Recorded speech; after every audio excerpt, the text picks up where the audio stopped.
Hello, this is Limp Digits and this is your top new Android games of the week. It's a little bit later than normal, sorry about that, I went away. The first delicious slice of Android scrumptiousness for you this week is Slide Tap Pop from Code Runners.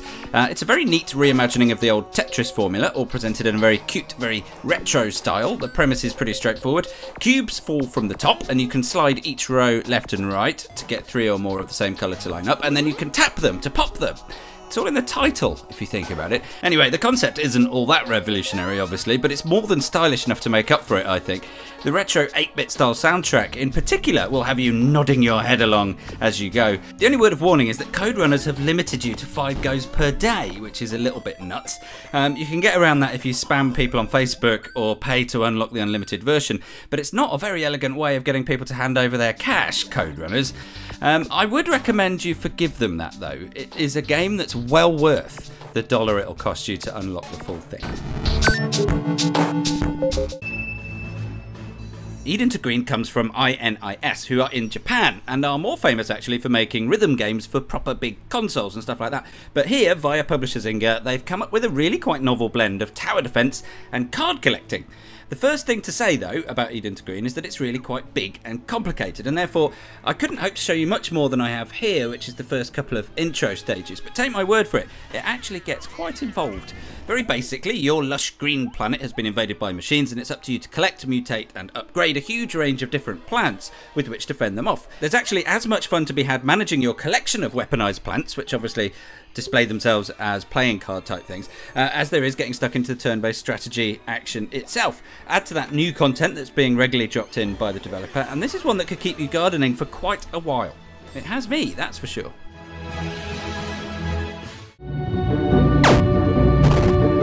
Next we have Quadratus Rampage from the excellently named Butterscotch Shenanigans, who are a couple of dudes in America.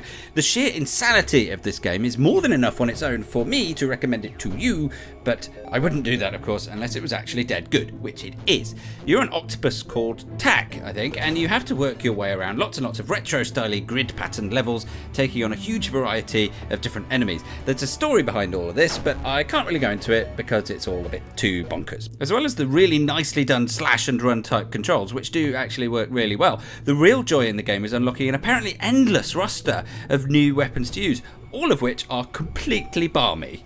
If you're like me and spend most of your life being a miserable arse, then go and get this game. Butterscotch Shenanigans want to make you smile, and my bet is, with this one, they'll succeed.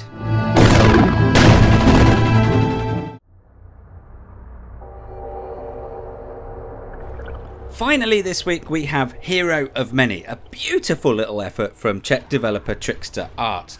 And when I say beautiful, I really mean it. It's got a sort of contre-jour feel about it if you've played that one, with its pretty black and white aesthetic and an excellent ambient soundtrack. But don't mix them up, it's a very different thing indeed. For example, there's no intro here, there are no instructions, it's straight into the deep end with this one. Quite literally, since it's all set underwater, but essentially you are a glowing orb that attracts members of a seemingly persecuted race of similarly glowy, fishy things. I'm desperately trying not to refer to them as sperm here, but anyway, glide around collecting glowy seeds, things that help you corral more of these little soldier fish anyway, and then watch as they take on all the bad guys you encounter as you make your way to a portal at the end of each level. The levels are large and they're complicated and detailed, and they are very, very lovely, and there aren't any in-app purchases at all to get in your face and take you out of the moment. And the moments this game creates for you are really well worth experiencing for yourself, so go on, give it a go.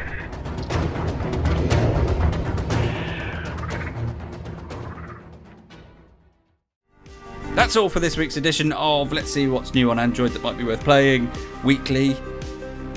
Yeah, we're not going to call it that, I don't think. But if you want to find out what's good to play next week, come back. If you want to find out what was good to play last week, click on that screen thing and it will take you to the video there. We play a lot of games and try to pick the very best ones for you, but if you've got any recommendations, do let us know. We can't play everything. If you're a developer and you've got a new game that you think's worth our attention, drop us a line as well. Until next time, goodbye!